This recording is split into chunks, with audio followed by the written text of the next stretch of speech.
Comunicando Direito. Apoio Cultural. Soster Imóveis, Avenida Assis Brasil, 4990, Sala 201. Estamos entrando no ar com o programa Comunicando Direito da GESUL TV, canal 6 da NET. Nosso programa aqui está composto na nossa bancada, doutora Ângela Beatriz da Silva, doutor Luiz Fernando Plácido, doutora Márcia Lula Plácido da Silva. Ela gosta Plácido Lula da Silva. O primeiro assunto que nós vamos abordar aqui no programa é a questão da Lei de Segurança Nacional, que está sendo objeto de deliberação no Congresso, vai ser elaborada uma nova Lei de Segurança Nacional, porque me parece, na minha opinião, essa lei, que é da época da ditadura, se não me falha a memória, a última lei que alterou as anteriores é de 1983, da época da ditadura militar. E realmente ela está precisando de modificações, até porque eu, inclusive, acho que essa lei é muito extensa. A lei ela tem que ser mais enxuta, e ela sendo muito extensa, ela dá margem à dúbia interpretação. Tanto é verdade que está todo... Bolsonaro usa a Lei de Segurança Nacional para qualquer coisa, o ministro do Supremo se arvora de legislador e também movimenta processo com base na Lei de Segurança Nacional, e a área governista está gritando. O Major Vitor Hugo já não quis que aprovasse o regime de urgência e claro que quem faz uso da Lei de Segurança Nacional é o Executivo, e também o Supremo, porque eu sempre digo, o Supremo, na verdade, não sei se o doutor Demervaldo dizia isso, acho que ele já disse num programa anterior, quem está governando o país é o Supremo. O Supremo que diz que tem que fazer a vacina assim, a escola assim, o governo está decidindo os destinos do país. E essa lei, como ela é muito antiga, na minha opinião, ela na época tinha sentido esse rigor dessa lei, porque nós estávamos em período de exceção, da ditadura, em que havia atentado terroristas, assalto a banco, etc. Que, principalmente, me perdoe aqui a bancada esquerdista, a maioria desses terroristas que assaltavam bancos, sequestravam embaixadores de outros países, etc., eram os da esquerda. Mas acho que hoje a esquerda agora está mais calma, Ela abandonou os assaltos a banco. Mas eu gostaria de, como o senhor disse, que ela serve muito ao Executivo, o Moro, enquanto ministro, se utilizou da Lei de Segurança Nacional mais de 100 vezes. Então, agiu incorretamente. Porque, na verdade, a Lei de Segurança Nacional, o objetivo maior dela é garantir a integridade do território nacional, evitar invasões, tumulto social. Esse é o principal objetivo, garantir a unicidade da federação. Então, vamos lá, doutor Luiz Fernando, pode começar aí o debate aí. Bom, doutora Luiz, eu dei uma pesquisadinha sobre a Lei de Segurança Nacional essa tarde, eu sabia que ia ser o objeto do programa, então pesquisei ela. É uma lei de 1983, foi editada em 14 de dezembro pelo então presidente João Batista Figueiredo, em conjunto com o ministro da Justiça à época, o Ibrahim Abiaquil, e com o chefe do gabinete militar, Danilo Venturini. Então, essa lei foi criada, ao meu ver, para ampliar ainda mais o AI-5. O objetivo dela era realmente impedir os movimentos anti-governo militar, e cercear mais ainda o direito à livre expressão do povo. Eu destaquei alguns artigos dessa lei que eu acho que realmente já não fazem mais sentido em relação ao momento que vivemos hoje. É uma lei que ela veio no seu artigo 1º, ela diz que a base dela é para preservar a integridade territorial e a soberania nacional. Quanto a esse aspecto, tá tranquilo. Acho que até hoje isso aí deve ser base, Eu acho que a lei não deve ser modificada na sua totalidade. Eu acho que ela deve ter alguns ajustes. Ela não deve ser extinta. ela deve ser aperfeiçoada, apenas isso. E isso é o entendimento de alguns ministros do STF. Eu estive vendo uma entrevista do ministro Alexandre de Moraes, ele também pensa assim, ele pensa que a lei não deve ser totalmente extinta, mas aperfeiçoada. Ela também tem o regime, a intenção dela é que não seja ferido o regime representativo e democrático e nem para impedir o ataque aos representantes dos chefes dos poderes da União, ou seja, o chefe do poder legislativo, executivo e judiciário. Mas isso aí é o que mais tem sido feito, esses ataques. Então, se confunde crítica ao governo como tentativa de golpe a esses governos. O Jair Bolsonaro, em 1 ano e meio de governo, ele usou essa lei 41 vezes, ou seja, 26% das vezes que essa lei foi invocada para tentativa de abertura de inquérito contra pessoas que, segundo ele, atentaram contra o governo, foram feitos em 1 ano e meio. Essa lei foi usada em abertura de inquéritos 155 vezes nos últimos 20 anos. Só no governo dele, 26%. Em 1 ano e meio de governo. De junho para cá, não sei mais quantas vezes foram feitas. Tá? Uma delas, inclusive, foi de um sociólogo em Goiânia, que colocou um outdoor que dizia o seguinte... Bolsonaro usa qualquer recurso para... Exato. Ele colocou um outdoor escrito pequi roído. Pequi é uma fruta que tem em Goiânia, é uma fruta que dá muito em Goiânia, e se rói a casca do pequi, que é onde tem a parte boa, segundo eles, do pequi. Depois de roído, ele não serve para mais nada. Então, pequi roído quer dizer algo sem valor ou sem importância. E botaram, então, né? esse pequi roído segundo vale menos sociólogo, que um pequi ruído. Exato, segundo esse sociólogo, quer dizer que, para ele, na opinião dele, o Bolsonaro não tem nenhuma importância, não valia. Então, é uma opinião pessoal, é uma crítica. E uma crítica não pode ser confundida com uma tentativa de crime.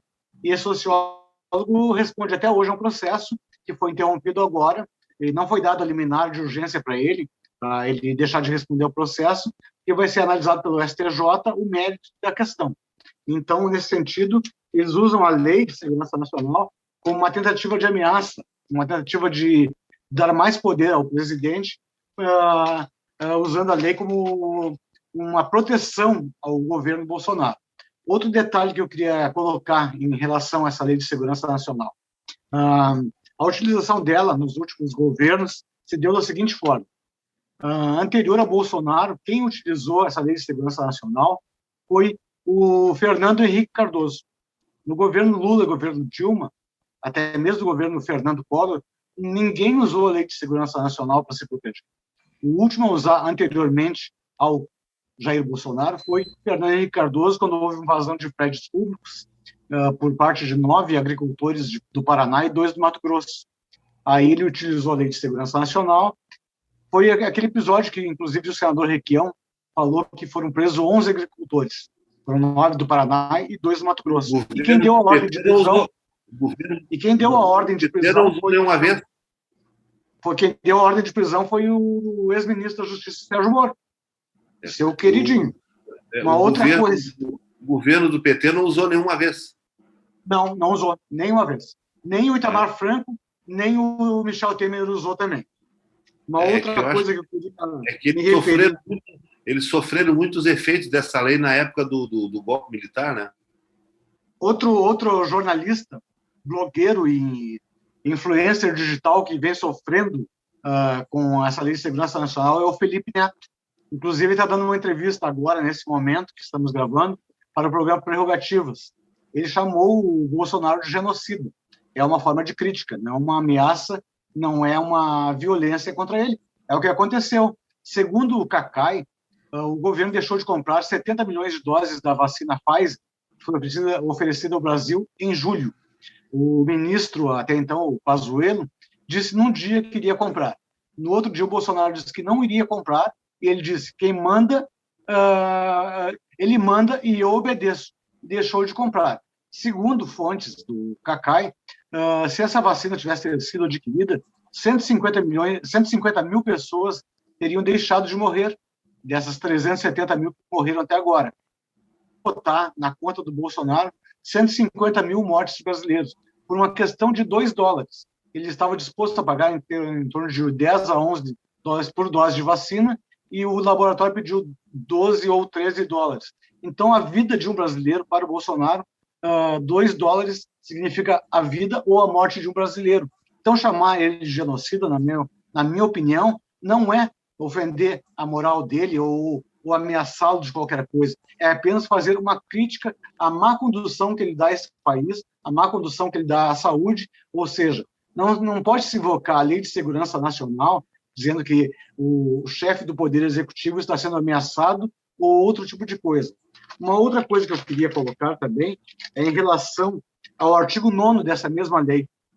Diz o seguinte: tentar submeter o território nacional ou parte dele ao domínio ou à soberania de outro país. Isso já foi feito durante esse governo, por parte do próprio Bolsonaro, quando ele ofereceu ao Trump a base de Alcântara para atacar a Venezuela. Ele está oferecendo território nacional para outro país. O próprio Ernesto Araújo, quando disse que o Brasil era um pária internacional, oferecendo o Brasil a qualquer comunidade, qualquer país maior que o Brasil, a usar o Brasil para suas intenções perante outros países. O próprio Ricardo Salles, quando permite desmatamento, as queimadas na Amazônia, e dá risada. Ontem fez um discurso, inclusive, dando risada dos índios do Brasil. Então, eu acho que a Lei de Segurança Nacional ela tem que ser melhorada, não extinta, tem que ser preservada no sentido de preservar o Brasil em sua soberania nacional, preservar seus poderes, mas não ser utilizado pelo presidente para qualquer crítica que é sendo dirigida a ele venha a ser objeto de inquérito para oprimir as pessoas que têm pensamento nesse país e que dirijam críticas ao governo péssimo que ele vem fazendo, ou seja, a um desgoverno em relação à população brasileira que sofre, que não é amparada, que é desprotegida e tem um incentivo dele para continuar sendo 3 a 4 mil mortes por dia em função do desgoverno que ele pratica em relação à saúde e à economia desse país. Então, eu acho que a Lei de Segurança Nacional não pode ser vista dessa maneira como ele vê, ou seja, para se esconder atrás dos erros que ele pratica durante esse governo mal intencionado que ele tem, em conluio com os Estados Unidos, que agora não está sendo mais conluio, porque se elegeu um presidente democrata que pensa na população do seu país, não pensa em objetivos próprios e pessoais. Essa é a minha primeira participação. Quem continua? Pode ir, doutora Márcia. Bom, eu gostaria de dizer também, concordo com todas as colocações do doutor Fernando. Eu acho que realmente, assim, com muita propriedade, ele colocou toda essa situação. E eu entendo também que essa lei precisa de alterações, mas não na sua íntegra. Eu acho que ela precisa também ser mais adequada ao momento que nós estamos vivendo, né? Nós vivemos um momento de exceção, o doutor Aloysio chegou a citar, né? Que a Lei de Segurança Nacional também, quem não gostava dessa lei eram os esquerdistas, né? A bancada vermelha não gostava, em função de sequestro ou de armamentos, de assaltos, coisas do gênero.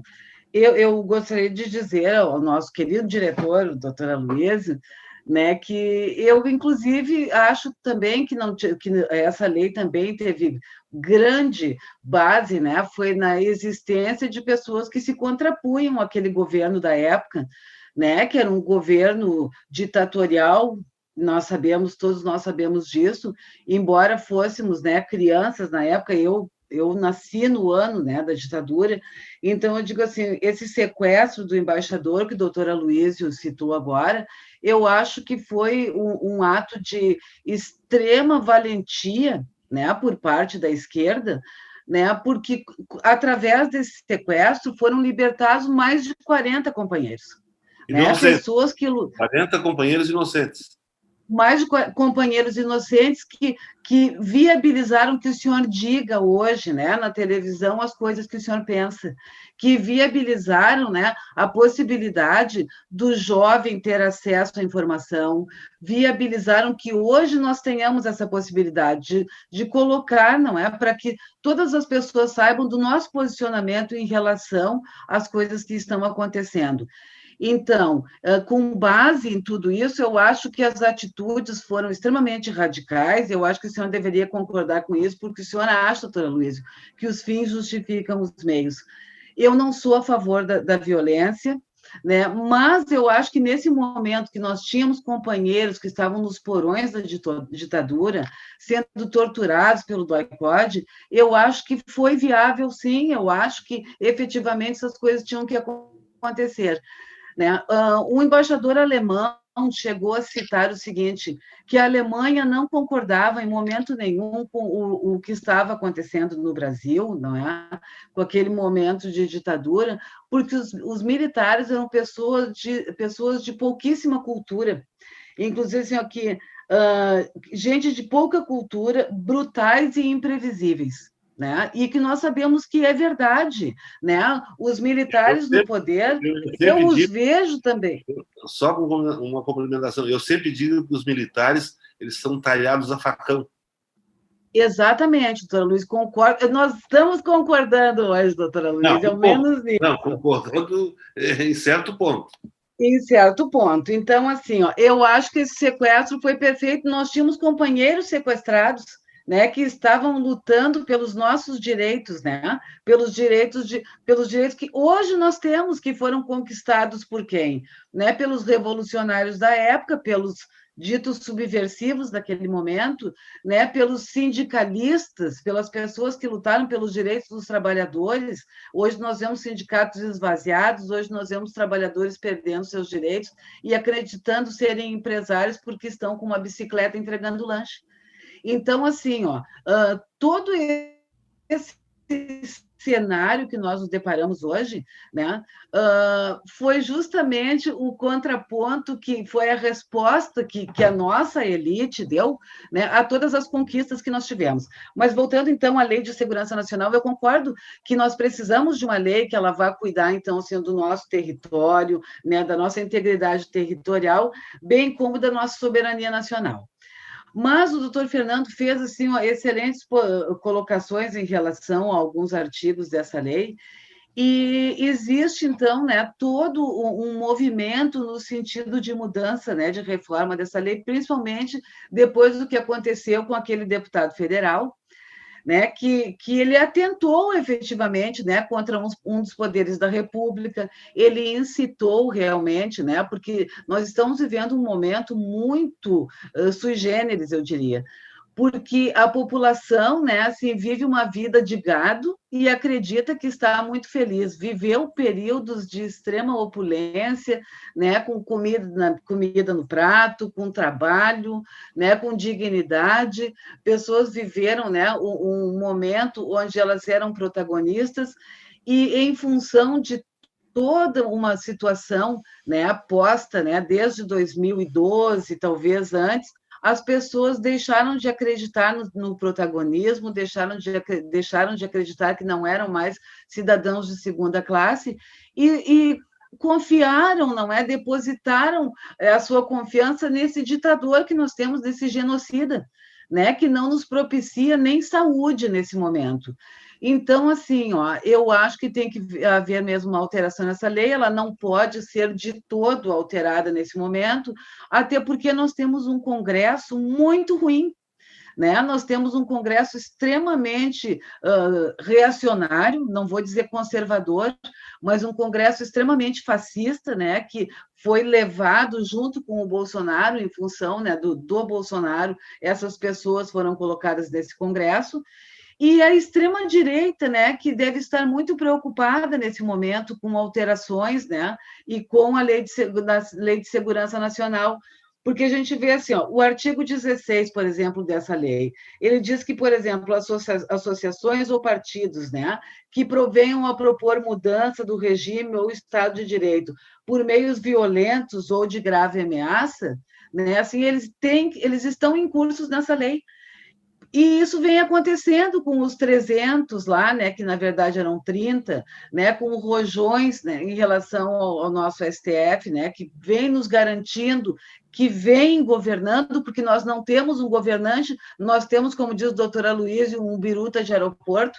lá no Planalto, que coloca o bode na sala sempre com o objetivo de, né, de encobrir as suas falcatruas, o peculato dele e dos filhos, né, encobrir os crimes contra a humanidade que ele vem praticando aqui, o entreguismo que vem acontecendo, né, já no tempo do Temer, do golpista do Temer.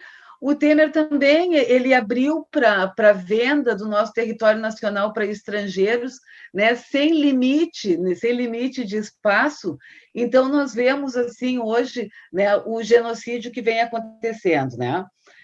Uma outra alteração também que eu achei muito importante, que ela é proposta por uma deputada do PP, do Piauí, que prevê a criminalização da propagação de fake news, principalmente em época de eleição, porque nós sabemos que se esse genocida se encontra no poder hoje, nós temos muito a agradecer também às fake news, à inoperância também, né, do Tribunal Superior Eleitoral, que até o momento nós não vimos nada em relação ao tudo que aconteceu, né?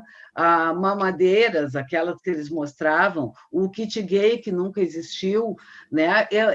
Esses disparos em massa, e tudo isso agora será previsto na Lei de Segurança Nacional. Eu vejo também que a Lei de Segurança Nacional ela poderia, como disse o doutor Fernando, enquadrar, né, o Jair Bolsonaro, bem como, né, todos os seus ministros, né, inclusive o Sérgio Moro, que se utilizou dessa lei por mais de 100 vezes enquanto ministro, mas também eu diria que todo aquele bando que fez parte da Operação Lava Jato, porque também entregaram o nosso país, né? Entregaram as nossas riquezas, né? Assim, entregaram, fez com que nós perdêssemos, né? Tivéssemos uma perda nos empregos de mais de 4 milhões de vagas, que devolveram ao país 4,6 bilhões, sendo que desses 4,6 eles queriam se apoderar de 2,5 bilhões, né? E fez também com que nós deixássemos de ter 176 bilhões de investimento no país. Então, isso também foi um entreguismo. Também é previsto, eu acho que o doutor Fernando citou, que fazer associação com outros países, não é? Ou com representantes de outros países. A Lava Jato fez isso também ao arrepio, né, das instituições superiores a ela, como, por exemplo, a PGR, né, ao Ministério da Justiça, a associação com os Estados Unidos, a associação com a Suíça, né, tanto que a própria Lava Jato recebeu, né, valores desses países. E o Brasil está na situação em que se encontra hoje, em função de tudo isso, em função das fake news. E eu quero dizer assim, eu sei que o doutor Aloysio vai reclamar que a gente sempre coloca o Sérgio Moro, né, em todas as situações, e bem como o seu bando lá de Curitiba. Mas, assim, eu lembro que lá em 2015, 2016, também nós tocamos numa frase do Janot, com a qual o doutor Aloysio concordava em gênero, número e grau. E hoje, a gente sabendo de tudo que aconteceu, e sabemos que tudo isso aconteceu, né? Enquanto tiver bambu, vai ter flecha. E nós vamos flechar a Lava Jato e vamos flechar o Sérgio Moro e o seu bando todo, né? Porque nós estamos vivendo esse genocídio, nós estamos vivendo, né, esse uso da Lei de Segurança Nacional vamos flechar a Lava Jato e vamos deixar os ladrões do dinheiro público sem flecha.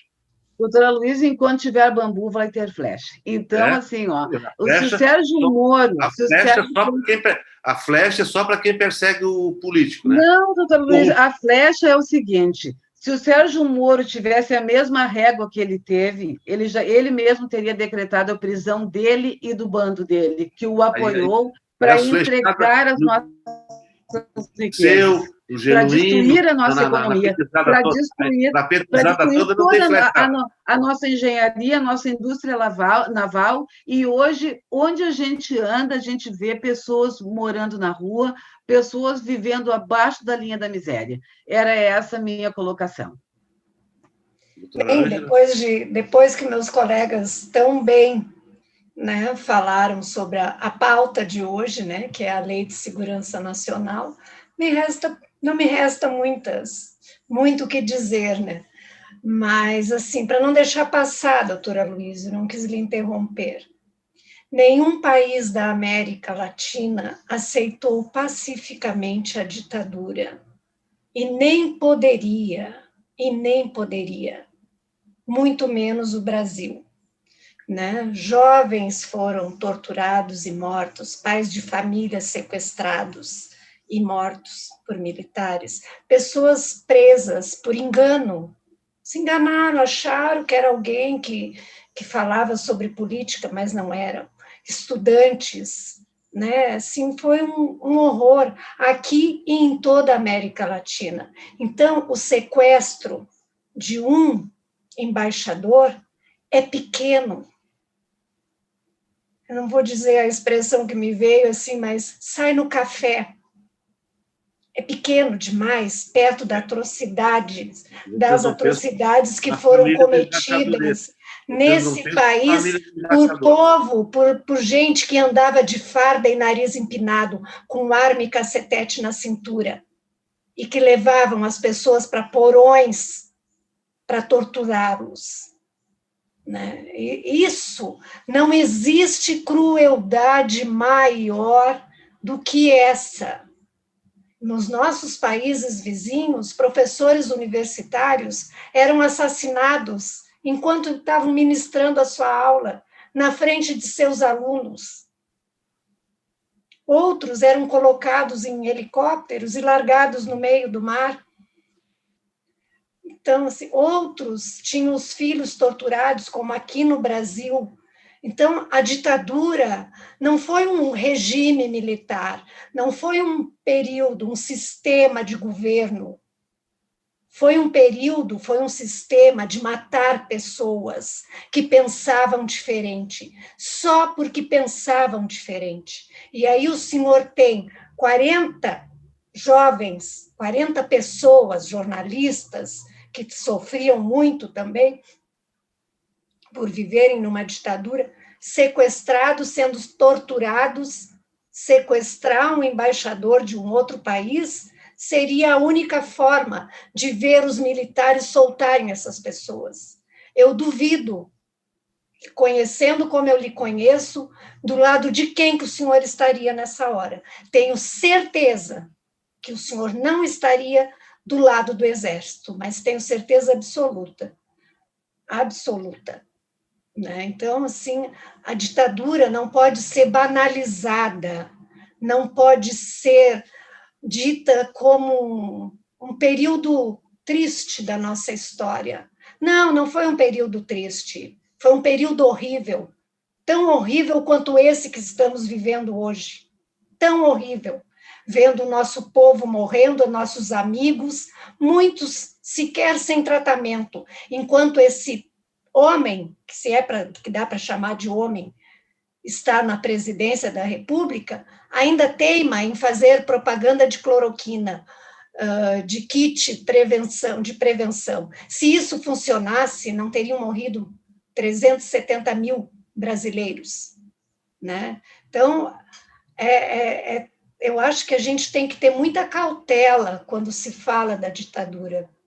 Não era uma questão de ser herói, de ser contraventor, de ser subversivo.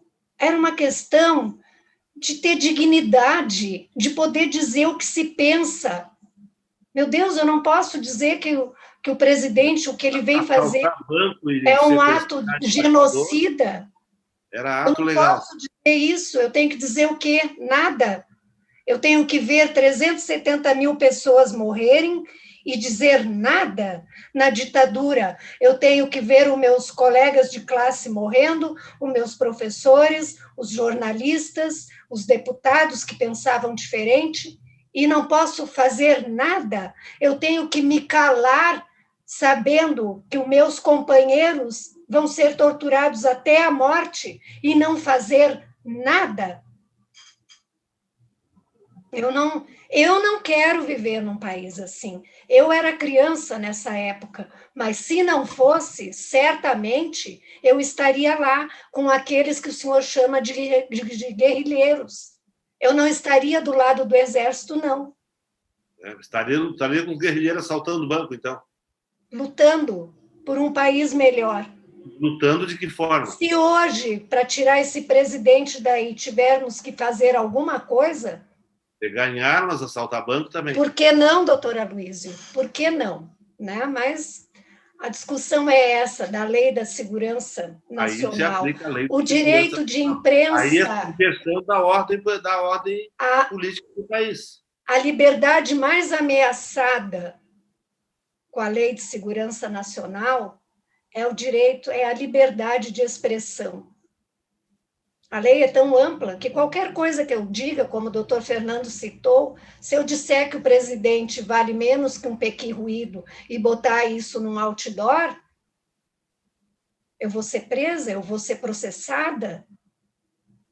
A liberdade de imprensa, de expressão, com a lei de segurança nacional, a gente não sabe o que pode ser abrangido pela lei. Tudo pode, ela pode ser interpretada de qualquer forma. E aí se corre o risco de não podermos mais falar. Os comunicadores já estão sendo processados, perseguidos, já tem todo daqui a pouco nem a imprensa vai poder falar, nem o profissional da imprensa, que dirá os advogados, os estudantes, né? Quem mais? Todo mundo, ninguém mais vai poder dizer nada. É muito perigoso, num momento como esse que estamos vivendo, né, se acomodar, não, né, e ter uma lei tão antiga, tão abrangente, criada justamente no final, né? Então, acho que foi um dos atos derradeiros da ditadura, né? Então, eu acho que tem que se modificar, sim, não terminar como, né, não acabar, extinguir com a lei. Como disse o doutor Fernando, precisa, sim, ser revista, reformulada e adaptada, para não deixar margem para que ninguém tenha que medir as suas palavras quando se fala do governo, porque faz parte da democracia ser crítico, criticar. E um governo como esse que está aí, ele vai ser sempre criticado, sempre. São 370 mil brasileiros que morreram por má administração da pandemia. Então, temos que ter muito cuidado, nós temos que ter o mínimo que a gente tem, que cada brasileiro tem, é o direito de criticar o presidente, é de falar o que pensa, porque o dia que o governo mandar na minha cabeça, meu Deus do céu, né? Meu Deus, aí eu estou vivendo, sei lá, né? Não no Brasil.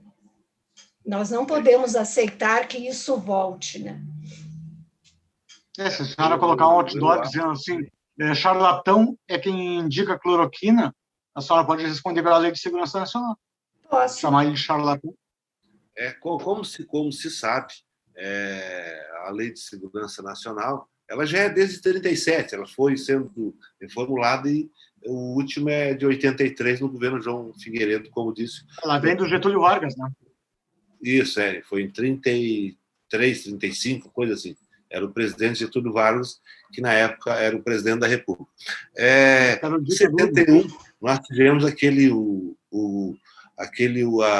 a legalidade, né, em que até o Rio Grande do Sul firmou pé, querendo a posse do João Goulart, né, na presidência da República, ele que era vice, né, como parece que foi o Jânio Quadros que renunciou, se não me falha a memória, e assumiria o Jânio Quadros. Né? E o Jânio Quadros era socialista e pretendia implantar o socialismo no Brasil. Aí, naquela ocasião, o que se fez? O senhor está falando do João Goulart, doutora Luísa. João Goulart.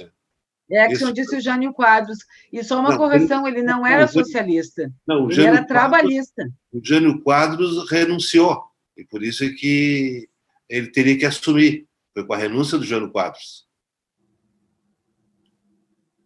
Então, ele, como vice, ele teria que assumir, e os militares não queriam que ele assumisse porque ele tinha posições reacionárias. Era trabalhista, né, mas com tendência ao socialismo. Aí, naquela ocasião, o que é que se fez? Se adotou uma composição, se criaram a figura do criamos provisoriamente um regime parlamentarista, em que assumiu como primeiro-ministro o falecido ministro Tancredo Neves. Ele assumiu como primeiro-ministro, mas acontece o seguinte, é que a esquerda não descansou enquanto não obtivesse o seu intento de transformar o Brasil num país socialista, tipo Rússia, tipo quem é mais socialista é Cuba, etc. e tal. Aí então veio esse golpe. Realmente parece que o golpe teve, porque na verdade se estava ameaçando de colocar as pessoas na rua. O que ia haver? Ia haver enfrentamento da população com os órgãos de repressão, com o exército, com a marinha, com a aeronáutica, e aí ia ser uma carnificina. Então, me parece que o golpe, quando ele foi dado, não é que eu concorde com ele, o golpe foi dado no momento que eles entenderam que caberia. Na minha opinião, ele poderia... Mas foi uma grande mentira, doutor Aloysio. Uma grande mentira, dizendo que, através da Marinha, que estavam tentando... em nome de um comunismo de inventado, eles implantaram aqui no Brasil uma ditadura fascista. Sim, mas se isso era de brincadeira, então os atentados terroristas, de sequestro de embaixadores... Depois de implantada a ditadura. Depois de implantada. Porque ela queria derrubar o regime.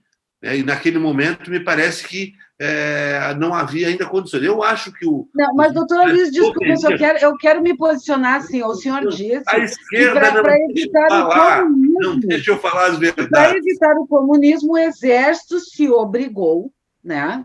Então, a tomar posse. Na verdade, não deixaram que o Jango assumisse, não é? Sob a alegação de que o Jango, então, seria comunista. O Jango não era comunista. O Jango renunciou. O Jango é que era o presidente. O Jânio renunciou. O Jânio Quadros renunciou. Os nomes são parecidos. O Jânio Quadros renunciou. O João Goulart deveria assumir. Não deixaram que o Jango assumisse, né? Porque o Jango tinha pretensões de aumentar direitos dos trabalhadores e principalmente uma das plataformas do Jango era a distribuição da terra. Eles queriam fazer uma reforma, né? Para que as pessoas tivessem acesso à terra. Então, inventaram um comunismo para dar um golpe militar, inventaram toda essa história da Marinha para dar um golpe militar. O senhor está falando agora, depois o senhor diz que aconteceu o assalto, que aconteceu isso, né? Inclusive sequestro, mas já tinha sido implantado, então, o regime militar, já tinha sido decretado o AI-5 em 1968, e muitos companheiros estavam sofrendo tortura no DOI-CODE, diferente da tortura que sofremos hoje. Mas, em função disso, desculpe a parte, doutor Aloysio. Posso continuar? Pois bem, então, na minha opinião, talvez naquele momento, eu não estou dizendo que poderia, talvez fosse necessário a intervenção das Forças Armadas para pacificar a ordem, que havia risco de confronto, e só que acho que eles se perpetuaram no poder. Eu acho que um governo de 4 anos seria perfeitamente possível para colocar em ordem a casa e entregar de novo o governo ao civil, né? Agora, a questão que a doutora Márcia falou, que a Lava Jato entregou, já contrariou a Lei de Segurança Nacional, fazendo entrega fazendo convênio com os Estados Unidos, entregando base de Alcântara, como disse o doutor Luiz Fernando. O Brasil não entregou base de Alcântara coisa nenhuma. Isso aí são boatos. Os Estados Unidos, para atacar a Venezuela, não precisa de base de Alcântara. Os Estados Unidos, com aqueles foguetes teleguiados lá dos Estados Unidos, eles atingem a Venezuela. Eles não precisam de base aqui no Brasil. Agora, a Lava Jato, ela não entregou nada do país. Ela não desempregou ninguém. A Lava Jato apenas puniu quem devia punir. A empresa. O trabalhador que perdeu o emprego foi punido. Ele merecia mesmo ser punido. Então tinha que continuar lá os conchavos lá, ou seja, no governo do PT, que foi 14 anos, foi o período de maior falcatrua. Já havia Luísio, inclusive, não é o tema do programa, né? Hoje nós estamos discutindo a Lei de Segurança Nacional, mas eu ouvi hoje, doutora Luísio, que inclusive o que deu base, né, a mensalão e coisa do gênero, né, que foi a delação do Delcídio foi anulada.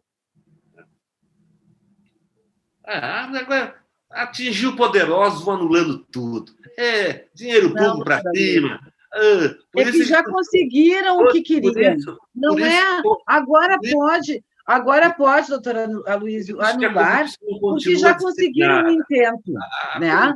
Já tiraram, né, o povo do poder. Surge um foco novo de nova corrupção. Por quê? A Lava Jato se foi, conseguimos acabar com a Lava Jato, vamos meter a mão no dinheiro público. Então, o Brasil não entregou nada. Quem entregou o Brasil foi o governo Lula, que entregou os nossos créditos, perdoando a dívida da África. O Lula entregou a Petrobras para a Bolívia, entregou o metrô lá para a Venezuela, para Cuba, uma coisa assim. O Lula que entregou muita coisa. É o Porto de Mariel que você está falando. E o Lula, como ele é muito esperto, vocês notaram, a Dilma foi guerrilheira, inclusive, foi presa, torturada, inclusive. Agora, o Lula se envolveu em algum desses episódios. O Lula é tão esperto que ele é um encantador de serpente.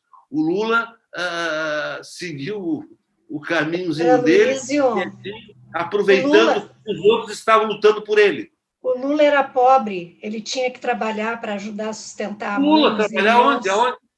Trabalhar onde? Ele nasceu rico, em berço esplêndido. Mas ele trabalhava onde? Até aluguel pagavam, né? Mas ele trabalhava onde? Me dá o emprego dele. Doutora Luísa. Chão de fábrica, doutora Luísa. Cortou o dedinho, foi para o seguro. O senhor sabe que nesse país, quem nasce pobre, que aprende a andar, já vai trabalhar. O senhor sabe que é assim. Não é assim. Pode ter trabalhado aqui na época da adolescência, emprego informal, etc. e tal. Mas depois que ele se tornou adulto, o único trabalho que ele teve... Doutora Luísa, eu posso fazer um contraponto? Posso fazer um contraponto? Assim, o senhor falou na África, nós temos uma dívida histórica com ele acha que África, não. assim, isso, uma dívida absurda. Né? É uma vergonha o que aconteceu, inclusive, eu recomendo... Aqueles ditadores usufruíram daquele perdão da dívida. Eu recomendo que o senhor leia o livro Escravidão, do Laurentino Gomes. Assim, é estarrecedor, é estupefaciente. Assim, em relação à Bolívia, doutora Luísio, né, o presidente Lula mesmo disse, ele não entregou a Petrobras. Na realidade, a Petrobras estava explorando o gás da Bolívia. Então, como o presidente Lula colocou, ele, né, não precisava ter acontecido, porque era só conversarem que seria devolvido para o companheiro Evo Morales. Em relação à Venezuela, doutora Luísio, assim, tudo que foi feito na Venezuela foi feito através de financiamento do BNDES, foi feito com as nossas empreiteiras e foi pago cada centavo para o Brasil. A Venezuela não foi feito no governo do Fernando Henrique Cardoso, não foi? Não foi feito no governo do Fernando Henrique Cardoso? Exatamente, e isso foi assinado pelo Fernando Henrique Cardoso, que, segundo a doutora Luísa, deixou tudo azeitado para o presidente Lula. Então, doutora Luísa, eu acho que isso é tudo conversa mole para boi dormir, que o pessoal sempre tem que botar alguma coisa nas costas do presidente Lula, e hoje, em 2021, depois de um governo maravilhoso que nós tivemos com o presidente Lula e com a presidenta Dilma, até a interferência das elites dominantes e do surgimento do arrasa-quarteirão, que foi a Lava Jato, que destruiu o país, o nosso país ia muito bem, obrigada. Mas, infelizmente, depois que esses fascistoides começaram a ganhar espaço na mídia, né, que fizeram, inclusive, acordo com a mídia corporativa, né, o Brasil foi à bancarrota e nós sabemos disso e sabemos que sabemos. A Constituição foi julgada, a Constituição foi rasgada e hoje a gente vive essa vergonha com esse genocida que só nos envergonha fora do país. Eu vou fazer aqui uma penitência. Eu, há 20 anos atrás, eu sempre dizia o seguinte, que já existia a roubalheira naquela época, 20 anos atrás. E eu sempre dizia assim, olha, eu não simpatizo com o PT, não tenho nada a favor, nada contra.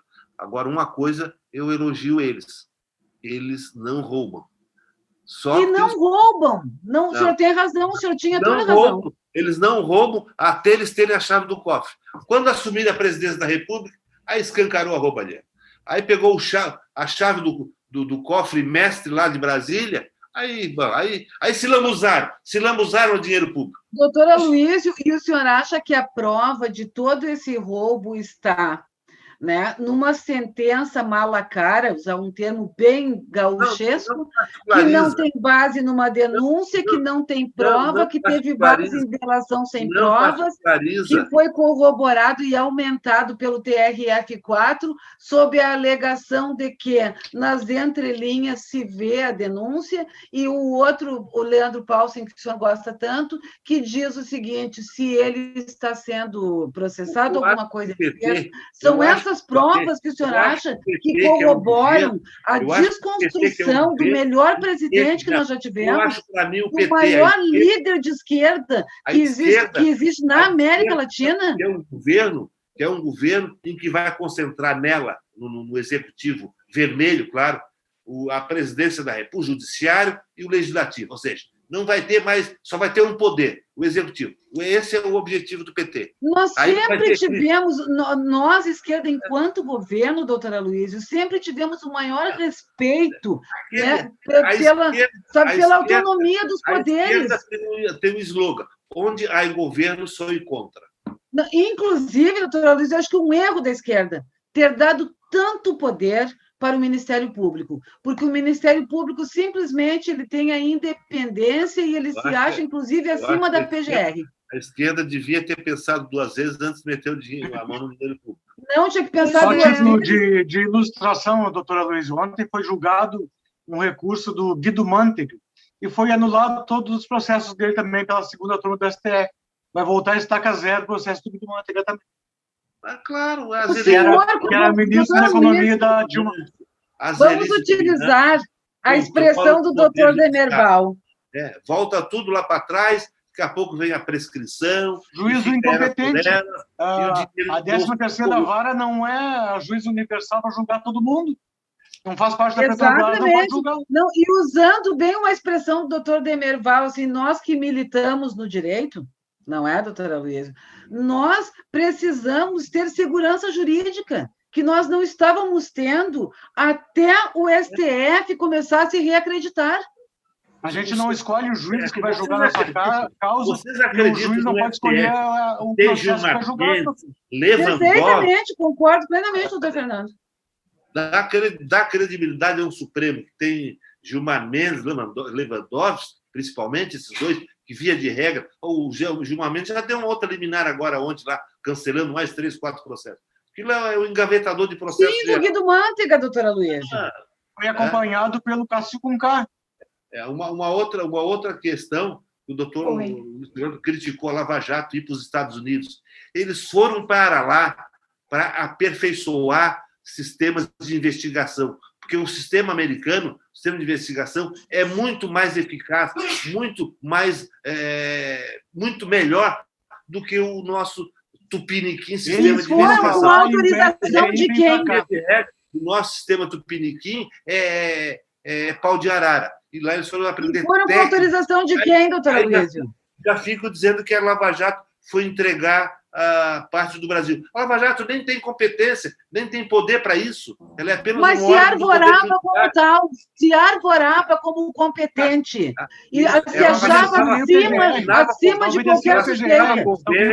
Ela assinava convênio em nome do Brasil, né? Exatamente. Então, o senhor veja bem o absurdo. Em nome da Lava Jato. Não, ela assinava em nome da própria Lava Jato, que se achava acima de qualquer poder da República. Tinha até uma timbrada a Lava Jato, tinha o Ministério Público. A Lava Jato. Comprometer o próprio Brasil é outra coisa muito diferente. Mas se achava acima das instituições, doutora Luísio. A esquerda não faz o meia-culpa de que roubou. No momento que ela fizer a meia-culpa, roubei. Bom, mas agora, a partir de agora, vou ser inocente. Talvez ela faça um bom Doutora governo. Luísa, por que que a esquerda tem que, sabe, tem assim que fazer uma meia-culpa de algo que não aconteceu? Tá, Genuíno não roubou. Não roubou. Quem é do PT que roubou, então? Doutora Luísio, olha, eu só sei lhe dizer. Não venha com evasivas. Palocci. Palocci, quem mais? Só ele? Só o Palocci foi com a dinheirada toda a propina. Sim. Hã? O Palocci, nós sabemos, o Palocci reconheceu que assim tinha feito.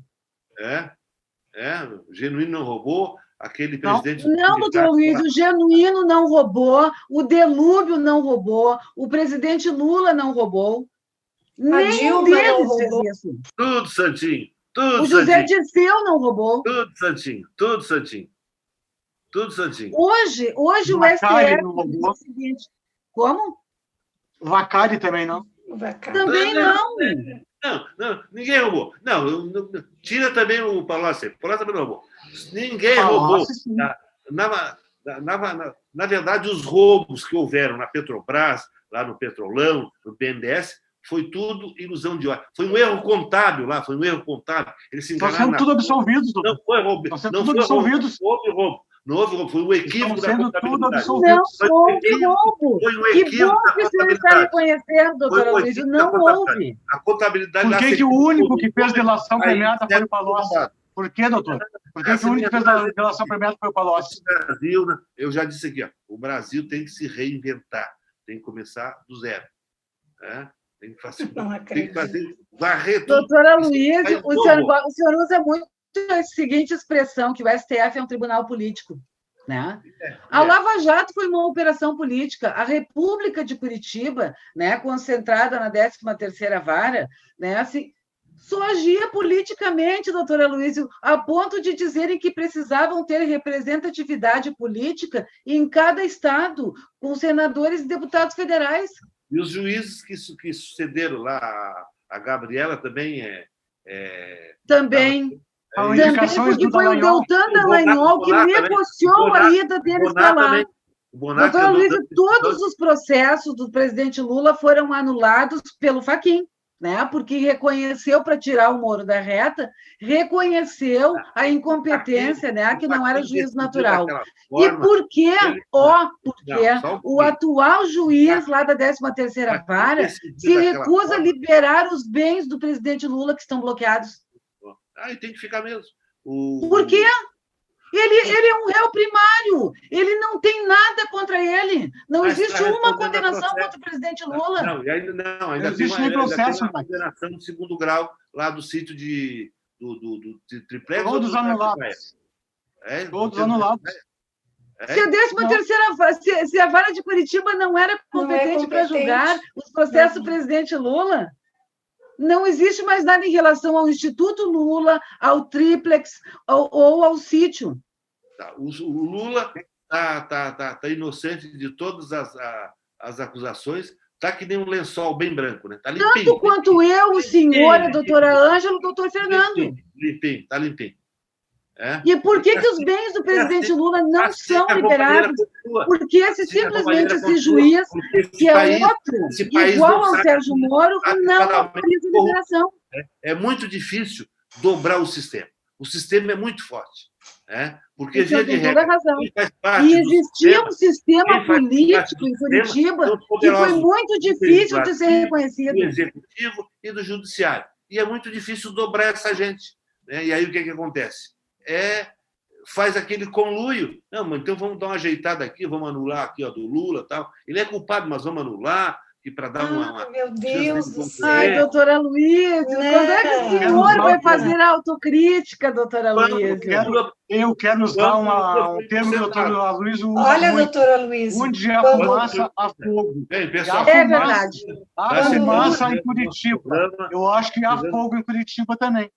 Está chegando o final do nosso programa, vamos para nossas considerações. Quem sabe um dia, eu gostaria de ver realmente assim o Lula inocentado de toda e qualquer acusação.